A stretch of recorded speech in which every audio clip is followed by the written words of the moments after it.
ایک بات یہ یاد رکھیں، ہم ملت ہیں ابراہیم علیہ السلام کی اور امت ہیں محمد الرسول اللہ صلی اللہ علیہ وسلم کی۔ اور ملت کسے کہتے ہیں؟ جو ان تین بنیادی چیزوں پر عمل پیرا ہو وہ ملت پہ ہے، اور ابراہیم علیہ السلام نے یہ تینوں کام کر کے دکھائے۔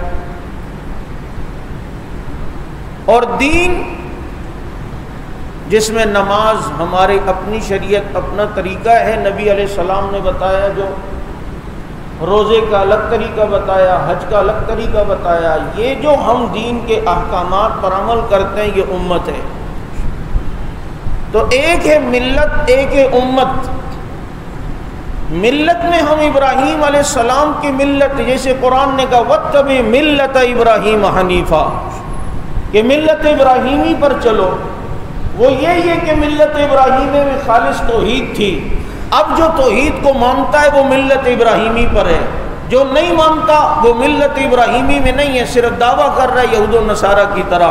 ابراہیم علیہ السلام نے ہجرت کی، تم جناب ہجرت کرنا پڑے تو تم تیار رہو، اب جو اس پر عمل کرے گا تو وہ ملت ابراہیمی میں، ورنہ نہیں۔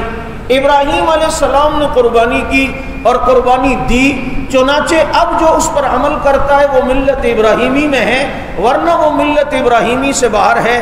ہم دیکھتے ہیں یہود و نصارہ جو دعویٰ کرتے ہیں ہم ملت ابراہیمی پر ہیں، عیسائی کہتے ہیں ہم ملت ابراہیمی پر ہیں، توحید ان کے پاس نہیں۔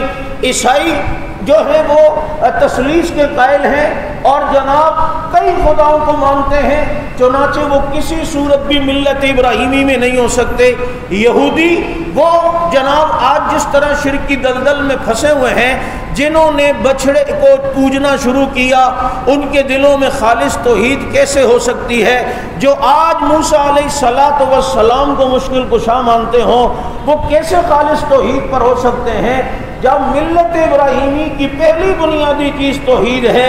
جس مذہب میں یہ توحید ہی نہ ہو، سمجھ لو وہ ملت ابراہیمی میں داخل نہیں ہو سکتا۔